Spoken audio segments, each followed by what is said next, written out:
할렐루야. 하나님의 크신 사랑이 이 새벽에 우리 가운데 가득한 줄 믿습니다. 오늘 우리는 요한복음 18장 28절로 38절의 본문을 통하여 십자가가 의미하는 것이라는 제목으로 하나님의 말씀을 함께 나누도록 하겠습니다. 우리는 계속해서 우리 주님의 생애 마지막 주간 마지막 날 새벽에 일어난 일들을 묵상하고 있습니다. 예수님께서 겟세마네 동산에서 체포될 때는 새벽이었습니다. 로마 군대는 예수님을 잡아서 예루살렘 성내로 들어왔습니다. 그리고 전임 대제사장이었던 안나스에게 1차적인 신문을 받았습니다. 그리고 현 대제사장 가야바에게 신문을 받았습니다. 안나스와 가야바를 비롯 유대 종교 지도자들은 이미 벌써 예수님을 어떻게 판결할 것인가를 결정했습니다. 유대 공의원들은 예수님을 사형하기로 결정하였습니다. 그러나 유대 지도자들이 사형을 결정했다 하더라도 사형을 집행할 수 있는 권한은 그들에게 없었습니다. 그래서 빌라도에게 끌고 갔습니다. 오늘 본문은 유대 종교 지도자들이 새벽에 예수님을 빌라도의 관정으로 끌고 가는 모습으로 시작합니다. 유대 종교 지도자들이 예수님을 빌라도에게 끌고 온 이유가 31절에 나오고 있습니다. 빌라도가 이르되 너희가 그를 데려다가 너희 법대로 재판하라. 유대인들이 이르되 우리에게는 사람을 죽이는 권한이 없나이다. 유대인들은 종교적 차원에서 처벌을 할 수 있었습니다. 유대 사회에서 가장 극심한 처벌은 출교였습니다. 유대 사회로부터 출교를 말하는 것이죠. 모든 관계를 끊어버리는 것입니다. 가족과 친구, 동료, 그리고 하나님과의 예배도 드리지 못하도록 끊어버리는 것이죠. 하지만 유대 사회에서는 생명을 죽이는 형벌을 내릴 수 없었습니다. 그래서 당시 로마의 속국 당시 로마의 속국이었던 이스라엘의 유대와 사마리아 지역을 총괄한 빌라도에게 예수님을 데리고 온 것입니다. 그러니까 유대 종교 지도자들 무리는 고소인이 되어 빌라도에게 고소를 한 것입니다. 그 고소에 의해 빌라도는 어쩔 수 없는 재판을 해야 됩니다. 재판을 하여 그가 무죄라든지 유죄라든지 또한 유죄면 그 죄에 맞는 형을 판결해야 됩니다. 그리고 판결된 형대로 집행을 해야 됩니다. 그런데 28절에 아주 독특한 구절이 나옵니다. 그들은 더럽힘을 받지 아니하고 유월절 잔치를 먹고자 하여 관정에 들어가지 아니하더라. 여기서 말하는 그들이라는 무리는 예수님을 끌고 온 유대 종교 지도자들입니다. 이들은 빌라도 법정 앞에 갔어도 그날이 유월절 예배일이기 때문에 자기들의 몸을 더럽히지 않고서 유월절 잔치를 먹길 원했습니다. 왜 이런 행동을 했을까요? 유대인들은 이방인의 집에 들어가면 자신의 몸을 더럽히는 것으로 생각했기 때문입니다. 의식적인 더럽힘을 더 심각한 문제로 생각했던 사람들이었습니다. 그래서 빌라도의 관정 프레토리움이라고 말하는 그곳에 들어가지 않았습니다. 프레토리움 바깥에서 큰 소리로 고소한 것입니다. 이 목소리는 프레토리움에 있는 빌라도의 귀에 들렸습니다. 29절에 그러므로 빌라도가 밖으로 나가서 그들에게 말하되 너희가 무슨 일로 이 사람을 고발하느냐. 빌라도가 예수님을 향하여 이 사람이라고 표현했습니다. 그리고 예수님을 끌고 온 유대 종교 지도자들도 예수님을 향하여 이 사람이라고 말했습니다. 빌라도가 표현한 이 사람이라는 의미는 고발될 대상으로 보는 어떠한 죄를 범한 사람이라는 의미로 이 사람이라는 표현을 했습니다. 하지만 유대 종교 지도자들의 표현에 이 사람이란 말은 경멸한다는 의미가 담겨져 있습니다. 이 사람이라고 쓰인 부분이 한 곳에 더 나오죠. 베드로가 예수님을 배반하는 장면이 나옵니다. 17절에 문 지키는 여종이 베드로에게 말하되 너도 이 사람의 제자 중 하나가 아니냐. 누군가가 여러분에게 이 사람아 라고 한다면 매우 언짢은 상황에서 자신을 부르는 호칭입니다. 손 아래 사람을 부른다거나 어떠한 잘못을 한 사람을 향하여 이 사람아 라고 부르는 것입니다. 지금 주님은 유대인들에게 최고의 무시를 당한 것입니다. 뿐만 아니라 로마 법정에서 예수님을 심판할 명분, 그러니까 유대인들이 예수님을 고소한 내용으로 판결 자체가 성립이 되지 않습니다. 유대인들이 예수님을 고소한 내용은 여러 가지가 있습니다. 예수님 자신을 하나님의 아들로 여겼다라는 것이 가장 큰 고소의 내용이었습니다. 그러나 이러한 제목은 로마법에 해당되지 않는다는 것입니다. 사복음서에 보면 빌라도가 예수님을 신문하면서 말한 대부분의 내용은 예수에게서 죄를 찾을 수 없다라는 것입니다. 38절 하반절에도 이 말을 하고 다시 유대인들에게 나가서 이르되 나는 그에게서 아무 죄도 찾지 못하였노라. 빌라도가 예수님께 신문한 내용은 무엇입니까? 33절에 이에 빌라도가 다시 관정에 들어가 예수를 불러 이르되 내가 유대인의 왕이냐. 이 질문 속에는 예수님을 조롱하는 의미도 담겨져 있습니다. 너가 대체 뭔데 유대인의 왕이라고 할 수 있느냐라는 것입니다. 그런데 여기에서 유대인들이 예수를 고소한 죄목이 두 가지가 더 있습니다.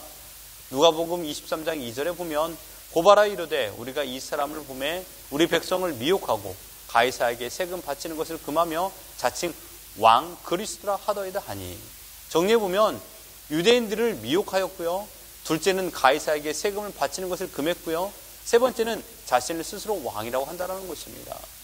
하지만 빌라도는 두 가지 고소 내용은 무시하고 마지막 세 번째 고소한 진위 여부를 묻고 있는 것입니다. 예수님은 그 질문에 내 말이 옳도다라는 짧은 대답을 하게 됩니다. 이후의 대화, 오늘 본문에서는요, 다른 복음서에는 기록되지 않은 부분입니다. 특별히 왜 이런 부분이 기록되었을까요? 요한은 예수 그리스도가 왕으로서의 권위 있는 모습을 강조하기 위하여 이 말씀을 기록한 것입니다. 분명 빌라도는 당시 유대 최고의 권력가입니다. 하지만 예수님은 오늘 본문에 보면 빌라도 앞에 비굴한 행동을 하지 않습니다.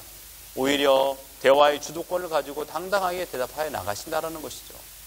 여기에서 내가 왕이다라는 주님의 대답의 의미는 물리적인 국가 권력의 왕이 아니라는 것이죠.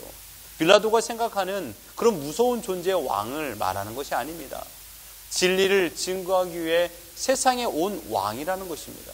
그래서 내 나라는 세상에 있는 것이 아니다라고 대답한 것입니다. 이 대답을 빌라도의 입장에서 정리하면 이것입니다. 예수는 왕이 분명하다. 그러나 이 세상에 없는 나라의 왕이다. 그런 왕이 로마 정부를 공격할 수 있을까? 로마 정부를 향하여 전쟁을 펼칠 수 있을까라는 생각을 하게 된 것입니다. 빌라도는 예수님에 대한 조롱하는 표현을 했던 것은 사실이지만 예수님에게서 아무런 죄의 내용을 찾지 못했습니다. 이 사람은 죄가 없다. 그래서 나는 이 사람을 풀어주려 한다라고 했습니다. 나는 그에게서 아무 죄도 찾지 못하였노라. 이것이 오늘 본문의 전반적인 내용입니다. 예수님은 로마 법정에서도 무죄임이 드러났습니다. 법정 최고형인 십자가형을 받아 죽을 이유가 없다라는 것이죠. 그러함에도 불구하고 주님은 십자가에서 최후를 맞이하여 운명하셨습니다.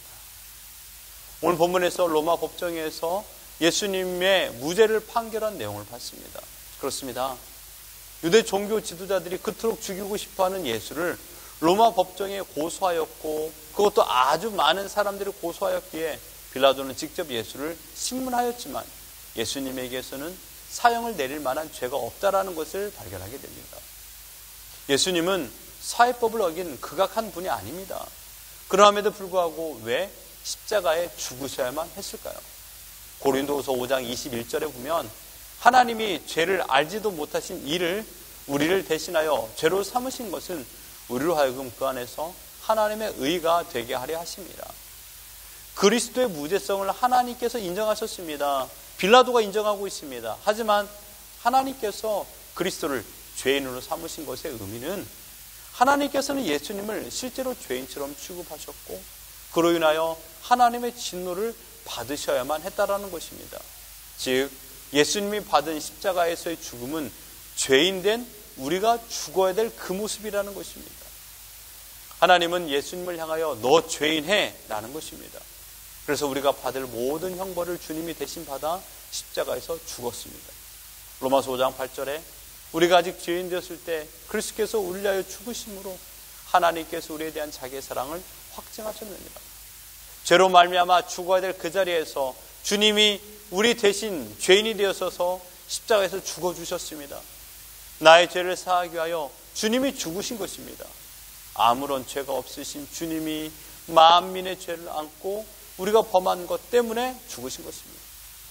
그리스도의 십자가 안에는요 하나님의 공의, 즉 죄를 심판하시는 하나님의 성품과 죄인된 우리를 구원하시는 하나님의 사랑, 이 사랑이 담겨져 있습니다. 그러므로 십자가는 공의와 사랑을 상징하고 있습니다. 그 누구도 예수님에게서 죄 목록을 찾지 못했습니다. 왜냐하면 찾을 수 있는 죄가 없기 때문입니다. 그러함에도 불구하고 우리를 대신하여 죄인이 되셔서 죽으심으로 말미암아 우리는 예수 그리스도 안에서 하나님과의 자녀 관계가 된 것입니다. 그러므로 십자가가 의미하는 것은 하나님의 공의와 하나님의 사랑입니다. 이를 위하여 주님은 유대 종교 지도자들의 모든 모함을 당했고 조롱과 멸시를 당했습니다. 그러나 주님은 대제사장을 향하여 일갈의 말을 하지도 않습니다. 오직 보내신 아버지 하나님의 뜻에만 순종하여 십자가를 지고 골고다 언덕으로 향하기로 작정하셨기 때문입니다. 십자가의 목적은 단 한 가지입니다. 우리의 죄를 사하시고 우리가 하나님과의 의의 관계, 즉 우리가 하나님과 자녀의 관계가 되게 하시기 위함입니다. 그래서 내 안에 있는 모든 죄값을 주님이 대신 지불하신 것입니다.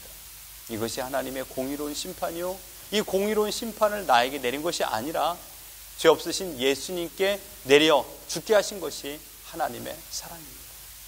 십자가의 의미는 그러므로 하나님의 공의요, 십자가는 그러므로 하나님의 사랑입니다.